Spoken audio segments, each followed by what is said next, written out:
अस्सलाम वालेकुम friends, welcome back to top smarties drama serial में जिसमें कि रेयान ने इतनी ज्यादती की आयरा के साथ। आयरा चीख चीख कर आसिफ अंकल को बताती रही कि इसने मुझसे ऐसी बातें की है कि मेरी जुबान भी जेब नहीं देती कि मैं उन बातों को दोहराऊं।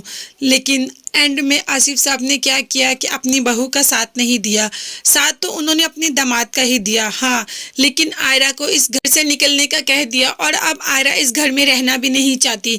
इस हालत में वो नंगे पांव नंगे सर उसके घर से निकल जाती है। सिर्फ सब जानते हैं कि आयरा जो बात भी कर रही है सच कह रही है, इसीलिए तो रेयान को कहते हैं कि आयरा बिल्कुल सच बोल रही है। लेकिन मैं इस टाइम उसको सच्चा नहीं कर सकता, तुम मेरे दामाद भी हो और मेरे दोस्त के बेटे भी हो।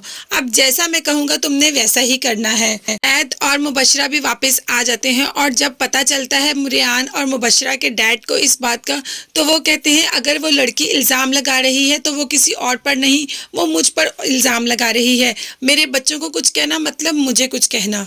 मुबशरा तो जानती है कि उसका भाई किस हद तक गिर सकता है, इसीलिए तो अपने भाई के पास जाती है और उसे कहती है मैं जानती हूँ तुमने सब कुछ किया होगा, क्योंकि आयरा कभी झूठ नहीं बोलेगी और मैं तुम्हें भी जानती हूँ कि तुम किस हद तक गिर सकते हो और तुम गिर गए हो। और जब जैद को आयरा की बातें सुननी पड़ती हैं तो जैद को एहसास होता है कि आयरा के साथ कितना बुरा हुआ।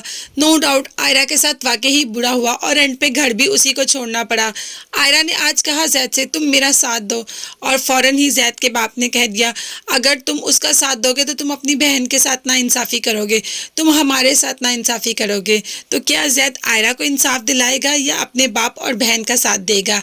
सब में हम ये तो भूल ही गए, अगर आयरा का साथ देगा जैद तो जैद को इस घर से जाना होगा और मुबशरा फिर, जो कि अभी ही तो जैद के साथ सेट हुई थी, फिर अकेली हो जाएगी। क्या मुबशरा अकेली होगी और जैद आयरा के साथ देगा? तब देखने और जानने के लिए मेरे चैनल को जरूर सब्सक्राइब कीजिएगा। अपना बहुत ज्यादा ख्याल रखिएगा और मुझे भी दुआ में याद रखिएगा। नेक्स्ट वीडियो तक के लिए अल्लाह हाफिज, बाय बाय, टेक केयर।